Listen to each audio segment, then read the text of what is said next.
From the broadcast center at BCIT's Burnaby Campus, this is All Talk Radio. You're listening to 1680 The Crow. Good morning and welcome to your 10:30 Sports Update. I'm Nathan Maley. The Vancouver Canucks took down the Anaheim Ducks last night at Rogers Arena by a score of 3-1. Brock Besser scored twice, including an empty netter to seal the game. Elias Pettersson played the hero, though, early in the third period. Hughes gets the puck to McCann. His shot just missed the net. William McCann let that one go now. Gibson involved with Kuzmenko as Pettersson scores on a wraparound. The goaltender was completely distracted. Thatcher Demko made 30 of 31 saves in the win. The team will be back in action tomorrow to take on the Golden Knights in a battle for top spot in the Western Conference. Before the game, however, the Canucks were active in the trade market. Forward Anthony Beauvillier was dealt to the Chicago Blackhawks for a 2024 fifth-round draft pick. Beauvillier was in the final year of his contract, making $4.125 million this year. No salary was retained in the deal.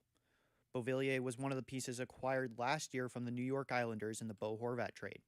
In 22 games played this year, Beauvillier scored 2 goals and 6 assists, averaging 13.5 minutes time on ice a night. ESPN's Emily Kaplan reported that Chicago Blackhawks forward Corey Perry had his contract terminated after an incident with a team employee. Sources told Kaplan that Perry traveled with the team to Columbus last Tuesday, a day before their game, and the incident happened then.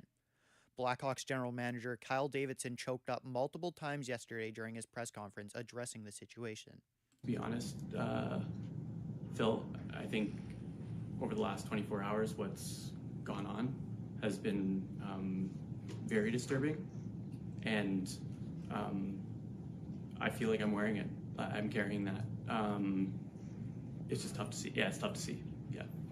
Davidson confirmed the incident had nothing to do with a player or any of their family members.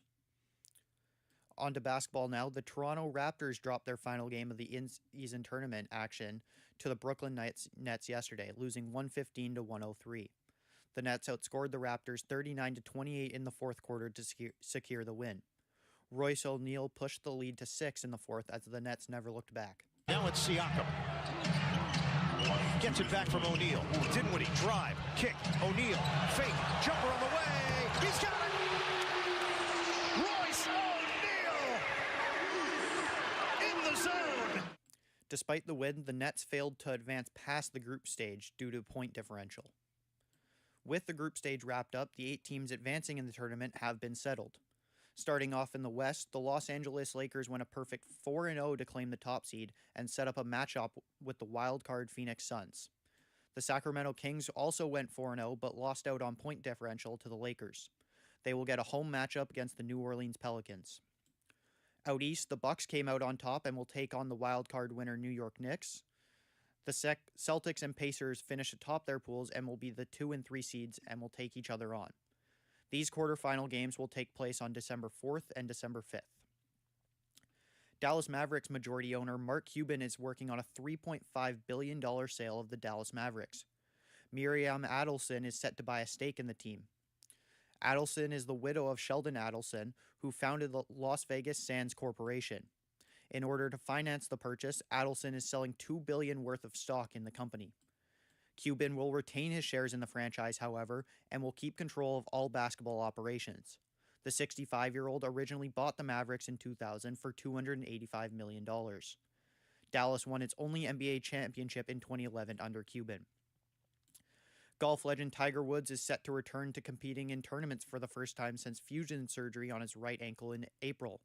Woods last played at the Masters, where he made the cut but was forced to withdraw due to the pain he was playing through.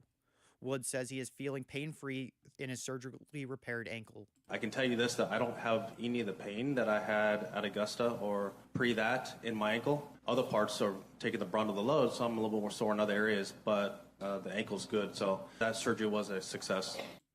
And that does it for your 10:30 Sports Update. I'm Nathan Maley, and I'll see you again at 12:30.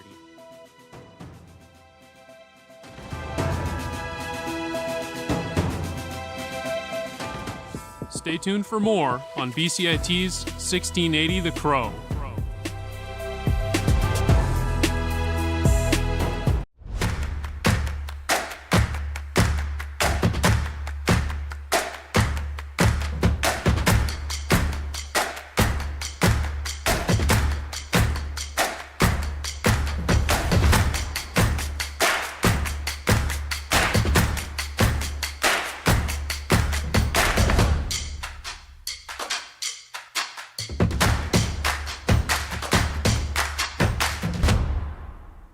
Everything is changing to digital. Everything is online. People aren't just waiting for the 6 o'clock news anymore. People want their news right now. They want to be able to go onto their smartphone, onto the internet, and see the news that they want to see. Vancouver is growing at, a really rapid rate, the Lower Mainland even, and with the tools that we're given here, we're able to cover all of that.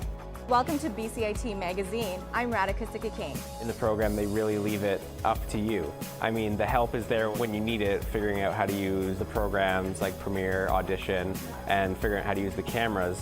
But it's up to you to sort of experiment and figure out what you can do when you go out in the field. They brought candles and flowers to remember the student who lost her life yesterday. Theresa May says the international community condemns Moscow. They really make sure that you know the basics and you are able to put out a quality product. I'm Brady Tretanero. And I'm Radhika Sikakane. Thank you for tuning in to BCIT Magazine.